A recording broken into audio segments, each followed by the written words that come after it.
Hello friend, आज हम आपको दिखाएंगे HP इंक टैंक 319 जो प्रिंटर है। उस प्रिंटर में प्रिंट करते करते अचानक कोई ब्लैक डॉट डिस्प्ले में आ रहा है और प्रिंट नहीं हो रहा है। तो वो प्रॉब्लम आप कैसे रिजॉल्व कर सकते हैं और उसका एक्चुअल इशू कहाँ से आते हैं, उसका हर एक चीज़ इस वीडियो में हम बताएंगे। तो बिना स्क्रिप्ट के वीडियो को देखते रहिए। मैं हूँ राजकुमार, आप लोग देख रहिए द टेक्निकल इंट्रो। तो देखिए, ये जो ब्लैक कार्टिज है मतलब हेड है, उस ब्लैक हेड में डॉट आ रहा है, मतलब इसमें ब्लैक हेड एरर। कभी कभी क्या होता है कि इस तरह का खोलने से और इधर थोड़ा क्लीन कर देने से ये ठीक हो जाते हैं। तो मैं एक बार करके दिखता हूँ कि हो रहा है कि नहीं। सॉरी, देखिए पहले जो इशू था ब्लैक हेड में एरर शो हो रहा है, तो नया ब्लैक हेड इसमें डाल देते हैं और देखते हैं कि इशू जो हो रहा है वो सॉल्व हो रहा है कि नहीं। तो देखिए, ये नया एक हेड है, तो मैंने डाल दिया और इसको लॉक भी कर दिया इस तरह। देखिए, अब चेक करेंगे। देखिए, इसमें अलाइनमेंट शो हो रहा है, लेकिन साथ ही साथ फिर से आ गया ब्लैक डॉट। तो इसका मतलब ये जो ब्लैक डॉट आ रहा है मतलब हेड एरर आ रहा है, ये हेड के कारण नहीं, ये बल्कि ये CPC के कारण। तो ये इसको CPC बोलते हैं। तो अब हम क्या करेंगे, इस प्रिंटर को खोल देंगे और इसका जो CPCA है, CPCA को चेंज करेंगे। क्योंकि एक्चुअल में ये जो हेड इधर कनेक्ट होते हैं जो सर्किट में, और वही सर्किट एक केबल के थ्रू मेन लॉजिक बोर्ड से कनेक्टेड होते हैं। तो इसको CPCA बोलते हैं। तो इसको ये देखिए, इस पार्ट को रिप्लेस करना है, और रिप्लेस करने के लिए आप लोगों को इस तरह खोल देना है। तो ये देखिए, इधर कई सारे केबल है, इसको बहुत ही सावधानी से खोलना होगा। देन इसका जो कैरेज CPCA है, वो कैरेज PC को ठीक से इस तरह खोल देना है। तो ये पार्ट बाहर निकल जाएगा इस तरह।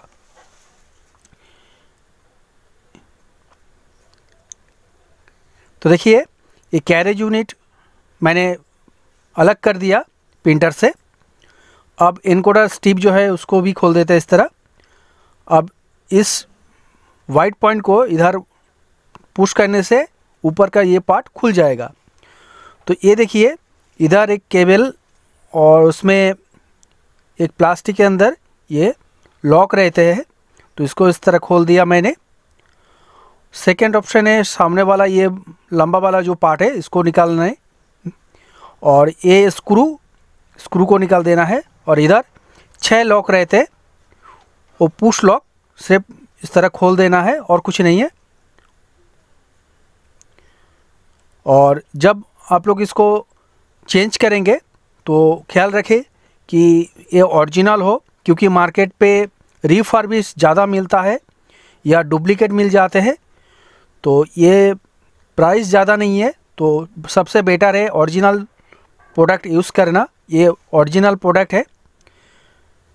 तो देखिए, इस तरह मैंने ये जो क्लिप है उसको डाल देते हैं, और उसके ऊपर एक रबर टाइप का ये पार्ट भी रहते हैं जिसको इस तरह लगा देना है। तो आप लोग जब इसको खोलते हैं तो अच्छे ढंग से इसको खोलना होगा और सेट भी करना होगा। अगर इधर उधर हो गया तो ये डैमेज हो जाएगा। और आप लोग सोचते कि बिना इसको लगा के हम सेट कर देंगे, सेट हो जाएगा, लेकिन हेड जो है ये कनेक्ट नहीं होगा, फिर से एरर आ जाएगा। क्योंकि यही पार्ट में थोड़ा रबर टाइप का होता है, और जब हम हेड को कनेक्ट करते हैं तो उसका कनेक्ट सही ढंग से हो, ये रबर उसका हेल्प करते हैं। तो अब देखिए, जैसे मैंने डिसअसेंबल किया था फिर से असेंबल कर दे रहा हूँ। ये देखिए, केबल को मैंने इधर से डाल देते हैं। एक साइड में स्प्रिंग रहते हैं, दूसरे साइड में कुछ नहीं रहेगा। तो जिधर स्प्रिंग रहेगा उधर फर्स्ट डालना है। तो देखिए, इस तरह मैंने इसको डाल दिया और इसको थोड़ा इस तरह बेंड करके इसका अंदर ऐसा करके ये देखिए इसको सेट कर देते। हो गया। अब इसको इस तरह असेंबल कर देंगे। तो अब कंप्लीट है। और अब केबल को पूरा सामने जितना हो सके उसको खींच देंगे और इधर थोड़ा टेप लगा देते हैं। आपका पास कोई बोथ साइड गाम हो तो वो भी आप लगा सकते हैं, कोई दिक्कत नहीं है। अब देखिए जैसे मैंने इसको डिसअसेंबल किया था, फिर से इसको असेंबल करना है। तो उसके पहले इधर थोड़ा डस्ट वगैरह है तो उसको हम इस तरह खोल के क्लीन कर देंगे, क्योंकि जब पेज अंदर जाते हैं तो इधर बहुत सारा डस्ट आ जाते हैं और उसको क्लीन कर देने से स्मूथली परफॉर्मेंस मिल जाएगा फिर से। तो इसलिए मैंने क्लीन कर दिया और अब फिर से इसको सेट कर देंगे। तो ये देखिए इसको इनकोडर स्टीप बोलते हैं। तो ये वाला पुराना है और पुराना थोड़ा 3-4 जगह पे उधर प्रॉब्लम हो चुका है, तो ये भी हम नया डाल देते हैं। ये बहुत ही कम दाम है और ये भी ओरिजिनल और डुप्लीकेट दोनों ही मिलता है मार्केट पे। तो ओरिजिनल यूज़ करना ही बेटर होता है, क्योंकि इसका जो प्रिंट क्वालिटी वो सही रहता है। तो देखिए फिर से इस गैप को इधर लगा के थोड़ा पुश कर देंगे तो ये ऊपर वाला वाइट पार्ट लॉक हो जाएगा। और फिर हम कैरेज यूनिट को प्रिंटर के साथ फिर से जोड़ देंगे। तो ये देखिए इस तरह हम इसको सेट करेंगे। और आप लोगों को ध्यान पे रखना है, जब इसको आप लोग सेट कर रही है तो ये प्रॉपर सेट हो। अगर इधर उधर हो गया तो आप लोग जड़ ज़बरदस्ती इसमें स्क्रू डाल देंगे तो ये सही ढंग से मूव नहीं होगा। तो शुड बी केयरफुल। और अब ये देखिए जो मेन बोर्ड है, इस बोर्ड को इस तरह हम इस CPC केबल से कनेक्ट कर देंगे। हर एक केबल को इधर कनेक्ट करना है, क्योंकि इधर 4 केबल रहते हैं। तो इस तरह 2 स्क्रू है, एक डाल दिया और सेकेंड स्क्रू ये वाला।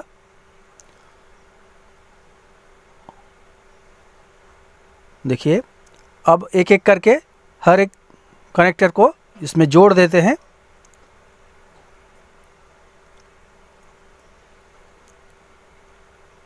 हो गया। अब जो है इंक पाइप जो है वो वाला पार्ट इधर इस तरह लॉक कर देते हैं, सिर्फ पुश लॉक। तो वो सावधानी से करना होता है। तो देखिए बीच में एक स्प्रिंग है।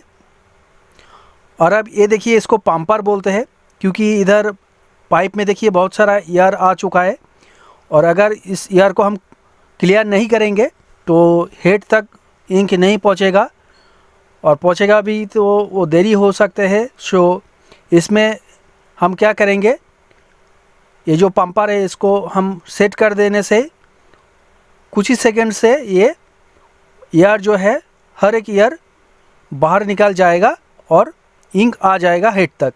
ये देखिए कंप्लीट हो गया। तो ये जो पंपर है, पंपर आपका ये प्रिंटर जब आप लोग परचेस करते हैं उसके साथ ही मिलता है, तो इसको फेंक मत दीजिएगा, अपने पास संभाल के रखिए। तो अब मैं हेड को फिर से कनेक्ट कर रहा हूँ इस तरह। तो हो गया सेट।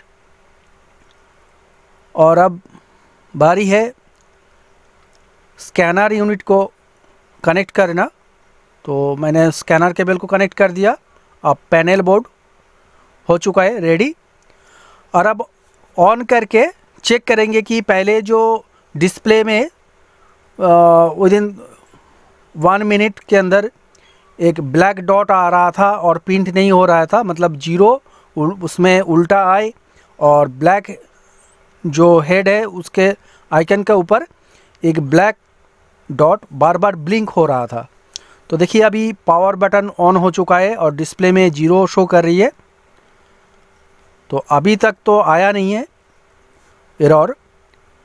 तो ये देखिए अब थोड़ी देर में ही डिस्प्ले में ये शो हो रहा है, मतलब फर्स्ट पेज जो है वो अलाइनमेंट होगा, क्योंकि मैंने जो हेड है वो नया हेड डाला है। तो नया हेड डालने के कारण पेज जो है एक बार अलाइनमेंट होगा और उसको स्कैन कर देने से ये अलाइनमेंट ऑप्शन चले जाते हैं। तो ये अलाइनमेंट होने से थोड़ा टाइम लगते हैं। तो जो पेज प्रिंट आउट होके निकलेगा वही हमें स्कैन करना है। तो देखिए ये धीरे धीरे बाहर निकल रहा है। ये अलाइनमेंट तब मांगता है जब नया हेड डालते हैं आप लोग, या खोल के रिफिक्स करके प्रिंटर को सेट करते हैं, तब जाके इस तरह का अलाइनमेंट शो होता है। तो इसको देखिए इस तरह स्कैनर के ऊपर डाल दिया मैंने, और सिंपली इसमें अभी तक ये ब्लिंक हो रहा है, तो कलर बटन जो है एक बार प्रेस करके छोड़ देंगे।